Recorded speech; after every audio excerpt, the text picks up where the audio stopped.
ఈ వీడియో చూసే ముందు ప్రీవియస్ పార్ట్స్ చూసి ఈ వీడియో చూడండి. ప్లేలిస్ట్ అవైలబుల్లో ఉంది. 1వ క్లాసు పాస్ అయ్యి 2 క్లాసులకు ఎట్లా వచ్చానో నాకే తెలియదు. మా క్లాసులో మేస్టారు చెప్పేదాకా నాన్న కూడా ఈ మాట నమ్మాలా? బడి తెరిచిన రోజు పెందలాడే వెళ్ళి నేను 2వ క్లాసులో కూర్చున్నా. నా మీద ఎక్కి మామిడికాయలు కోశాడే ఆ గోపిగాడు నేను కూర్చున్న క్లాసులోకే వచ్చాడు. బెంచి మీద కూర్చున్న నన్ను చూశాడు. గోపిగాడు 5వ క్లాసు మీద 2వ దండయాత్ర చేయబోతున్న సంగతి బడి పిల్లలందరికీ అదివరకే తెలిసిపోయింది. ఎట్లాగైతేనేం నేను పాస్ అయిన వాణ్ణి, వాడు తప్పినవాడు. అందుకని గోపిగాడి వంక గర్వంగా చూశా. గోపిగాడు గొప్పగా చేతులు వంట్లము జేబుల్లో పెట్టుకొని ఈ క్లాసులోకి వచ్చి, ఏమిరా కూర్చున్నావురా, ఎవడ్రా నిన్ను పాస్ చేసింది అని అడిగాడు. వాడి పంట్లము చూస్తే నాకు నవ్వొచ్చింది. అది వాడిది కాదు, వాడిది అన్నదో వాడి బాబుదో అయి ఉంటది. అందుకనే అది వదులుగా ఉంది. నేను పాస్ అయినా మా మాస్టారు చెప్పారులే అనన్నా. ఏడ్చావులే, రైటర్ని అడిగి కనుక్కునేదాకా నిన్ని క్లాసులో కూర్చొనివ్వను, పద బయటికి అంటూ ఆ దుర్మార్గుడు నన్ను బెదిరించి లాగాడు. వాడు బయటికి పొమ్మంటే నేను పోతానా ఏమిటి? చచ్చినా పోనన్నా. గోపిగాడు మూట సరసానికి దిగాడు. నన్ను బెంచి మీద నుంచి కిందకు లాగి బయట వరండాలోకి జరజరా ఈడ్చుకుంటూ పోయి అక్కడ వదిలేశాడు. ఈ తమాషా చూడడానికి చాలా మంది పిల్లలు చేరారు. బండరాముడు రోయ్ అని కేకలు వేసి అందరూ నవ్వారు. నాకు పట్టరాని కోపము, సిగ్గు, ఏడుపు కరిగాయి. 2వ క్లాసులో శుభమా అని అడుగు పెడుతూనే ఇంత అవమానమా? ఏమైనా సరే, నా ప్రాణం పోయినా సరే గోపిగాడి అంతు కనుక్కోవాలని నిశ్చయించుకున్నా. మా 2వ క్లాసుకు కొత్త మాస్టర్ని వేశారు. ఆయన పేరు శృంగారం. ఆయన పేరు సూటు బూటు వేసుకొని నీటుగా సీమ నుంచి అప్పుడే దిగివచ్చిన దొరగారి వల్లే బడికి తయారయ్యేవాడు. ఆయన 20 ఏళ్ళు ఉంటాయి. చిన్న క్లాసు మేస్టార్ ఎవర్లు ఇతని షోకులు చేసుకోరు. ఆయన జేబులో ఈయన గురించి మిగతా పిల్లలందరూ ముందుగానే విన్నారు. అందుచేత ఆయన మొదటి రోజు క్లాసులోకి రాగానే అందరూ లేచి నిలబడ్డారు. ఆయన్ని చూసి నేను మాస్టర్ అనుకోలేదు, పెద్ద క్లాసు చదివే విద్యార్థి అనుకున్నాను. అందుకని నేను లేచి నిలబడలేదు. కానీ మిగతా పిల్లలంతా నిలబడ్డం చూసి పోనీ గదా అని నేను కూడా నిలబడదామనుకున్నా. ఇంతలోనే శృంగారం మాస్టారు నన్ను చూసి, వెధవా బెంచి ఎక్కు అని ఆజ్ఞాపించాడు. అసలే గోపిగాడు చేసిన అవమానంతో నేను కుళ్ళుతుంటే 2వ అవమానం జరిగింది.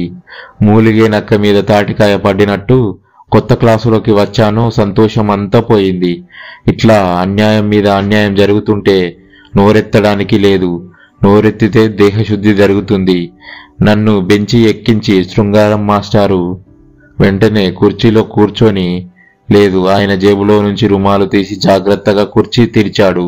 తర్వాత కుర్చీ ఎత్తి నేల మీద 2 సార్లు కొట్టి కుర్చీలో నుంచి కింద ఏమైనా పడ్డాయేమో అని చూశాడు. ఆయన వెతుకుతున్నదేమిటో మాకందరికీ తెలుసు. నల్లులు. కుర్చీలోంచి 2-3 నల్లులు కింద పడ్డట్టునుంది. వాటిని మేస్టారు బూటుతో రాజేశారు. ఒక్కసారిగా పిల్లలంతా మాస్టారు బడి నిండా నల్లులేనండి అని అరిచారు. ఈ అరుపు వినేసరికి మాస్టారుకు కోపం వచ్చింది. మీరంతా బెంచి ఎక్కండి అన్నారు మేస్టారు. అందరూ గోడ కొట్టినట్టు బెంచిల మీద నిలబడ్డారు. నా కళ్ళిప్పుడు చల్లగా ఉన్నాయి. అందరూ కూర్చొని ఉంటే ఒక్కనే దిష్టిబొమ్మలా బెంచి ఎక్కడం ఎంత సిగ్గయిందో. ఇప్పుడు అందరినీ నా తగట్టే నలుగురితో పాటు నారాయణ. నాకిప్పుడు చాలా బాగుంది. ఇంతలో క్లాసులు చూసుకుంటూ హెడ్ మాస్టర్ మా క్లాస్ పక్కగా వచ్చారు. మా క్లాస్ కేసి ఆశ్చర్యంగా చూశారు. పిల్లలందరూ బెంచీల మీద నిలబడ్డం కనబడింది. శృంగారం మాస్టర్ని బయటకు పిలిచి ఏదో చెప్పి హెడ్ మాస్టర్ వెళ్ళిపోయారు. శృంగారం మాస్టారు క్లాసులోకి తిరిగి వచ్చి అంతా కూర్చోండి అని అరిచారు. గబాలున అందరం కిందకు దూకి బెంచీల మీద చతికిలబడ్డాము. బడి తెరిచిన కొద్ది రోజులకు ఒకనాడు మధ్యాహ్నం ఇంటి భోజనానికి వెళ్ళి తిరిగి వచ్చా. ఆ రోజు చక్కగా మా అమ్మ నాకో కాని ఇచ్చింది. అది పెట్టి బడి దగ్గర వేరుశనక్కాయలు కొందామనుకున్నా. వేరుశనక్కాయలు అమ్మే అబ్బి చుట్టూ పిల్లకాయలు గుమిగూడి ఉన్నారు. వాళ్లను తోసుకుంటూ వెళ్ళా కానీ వేరుశనక్కాయలు కొనుక్కున్న వాటిని భద్రంగా దోసిట్లో పట్టుకొని ఓ కాయ కొరికి పప్పులు తీసి పొట్టు నలిపి తింటూ బడిలోకి బయలుదేరా. ఇంతలోనే నా చేతి మీద ఎవరో కొట్టారు. వేరుశనక్కాయలన్నీ కింద పడిపోయాయి. ఈ పని చేసిన వెధవ ఎవడా అని చూస్తే గోపిగాడే. నాకు భలే కోపం వచ్చింది. తలంతా వేడెక్కింది.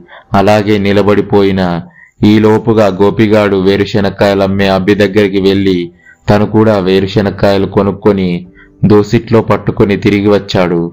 వాడు నా దగ్గరికి రాగానే నేను చప్పున వాడి చేతి మీద కొట్టి వాడి డొక్కలో గట్టిగా పోటు పొడిచా.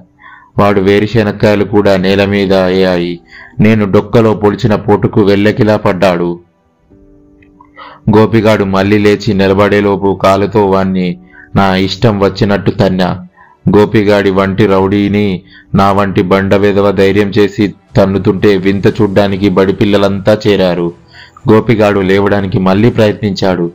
ఈసారి వాణ్ణి ముక్కు మీద గట్టిగా తన్నా. దాంతో ముక్కు బెదిరి రక్తం కారడం మొదలుపెట్టింది. నా దారిన నేను కింద పడిపోయిన వేరుశనక్కాయలు ఏరుకుంటూ సాగా. పక్కనున్న పిల్లలు కూడా నాకు సాయం చేసి ఏరిపెట్టారు. గోపిగాడు హెడ్ మాస్టర్ దగ్గరికి పోయి తన ముక్కు చూపించాడు. వాడి ముక్కున కారే నెత్తురు చూస్తూనే హెడ్ మాస్టర్ నన్ను ఈడ్చుకురమ్మని ప్యూనును పంపించారు. నేను వెళ్లేసరికి గోపి వెధవ హెడ్ మాస్టర్ ముందు దసరా కోతి ఆడినట్టు ఆడుతున్నాడు. నా కోసం హెడ్ మాస్టరు చేతిలో బెత్తం సిద్ధంగా ఉంది. ఎప్పటి మాదిరిగానే నోరు మూసుకుంటే నా వీపు చిట్లవుతుందని తెలుసుకున్నా. ధైర్యం చేసి గబగబా హెడ్ మాస్టర్తో గోపిగాడు నన్ను పెట్టిన హింసలన్నీ చెప్పాను. అప్పుడు నాకంత ధైర్యం ఎట్లా వచ్చిందో చెప్పలేను. గోపిగాడు మళ్ళీ నా మీద చెయ్యి చేసుకుంటే నేను వాణ్ణి ఎదుర్కోలేను. అయితే అదృష్టవశాత్తు కొద్ది రోజులకే గోపిగాన్ని బడి నుంచి వెళ్ళగొట్టారు. వాడి మీద చాలా నేరాలు వచ్చాయి. నన్ను మాత్రం బడి పిల్లలు గొప్పగా చూడసాగారు. నెక్స్ట్ పార్ట్ కోసం వెయిట్ చేస్తూ ఉండండి. ఈ వీడియో మీకు నచ్చినట్లయితే లైక్ చేసి మీకేమనిపించిందో కామెంట్ చేయండి. మరిన్ని వీడియోల కోసం సబ్స్క్రైబ్ చేసుకోండి. Thank you.